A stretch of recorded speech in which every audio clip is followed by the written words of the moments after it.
زمونږه په دې سعودیه کې او دغه ملکونو کې چې کوم دی نو دا ملګري د مزدورۍ دپاره تللي دي نو اکثره ملګري هغې هغه ورځ یو ملګري رابطه وکړه ویل چې دلته کسان راځي مدرسو والا او په ډېر زیات تعداد سره په ګڼ تعداد سره راځي یو راشي نو هغه د ورځې دوه درې خامخا راځي او یو ځي او بل راځي او حال دا دی چې یو خو دلته زموږ مزدورۍ ډېرې خرابې دي بل کورونو کې خرچې ډېرې زیاتې دي نو بیا چې دلته راشي نو اوس موږ ته پته نه لګي چې دا حقدار دی او که نه دی او موږ ته ځان هم بد ښکاري چې خالي ولیږو چې ورکوو نو زموږ حالات ډېر زیات خراب دي نو په داسې حالاتو کې څه وکړو نو ښه خبره دا نه چې زموږ مسافر وروڼه دي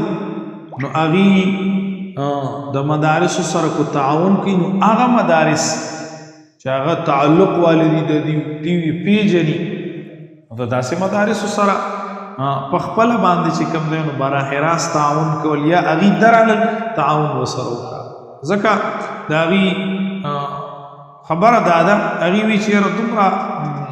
بدحال دی چې لس کسان راځي نو یو کس پکې هغه حقدار وي یعنی دی راغلی دا پیسې په مدرسه باندې لګي او دا اته نه غالبا هم دا هغه دي چې پیسې والي او بس هغې دا هغې ځان له کاروبار جوړ کړی روزګار یې جوړ کړی نو بس ښکلې خبره دا ده چې کوم ملګری دی پیژني د دې د علاقې مدرسه ده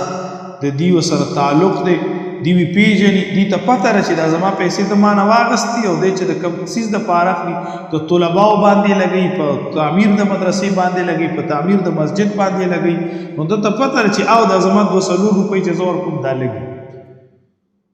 او هغې دا وایي چې یاره د غټو غټو مدرسو نومونه اخلي څوک راشي وي چې یاره چې مونږ د شیخ ادریس صاحب دي مدرسې د طرف نه راغلي د حقاني د مدرسې پوري د مدرسې د طرف نه راغلي بله غټه مدرسه یو خو زما خپلو اکابرین ګزارش دی چې یاره جي د دې دا چې کوم غټو مدرسو نومونه څوک بیانوي چې په دې په هغې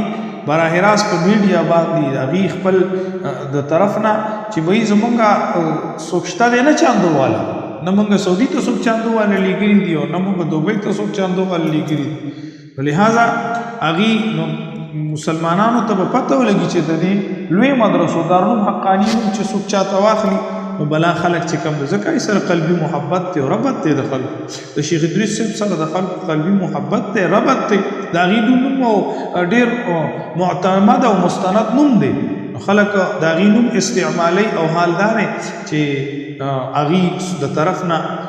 به داسې څوک نه وي چې هغه په سعودي کې ګرځي او په دوبۍ کې ګرځي او د هغې دپاره چندې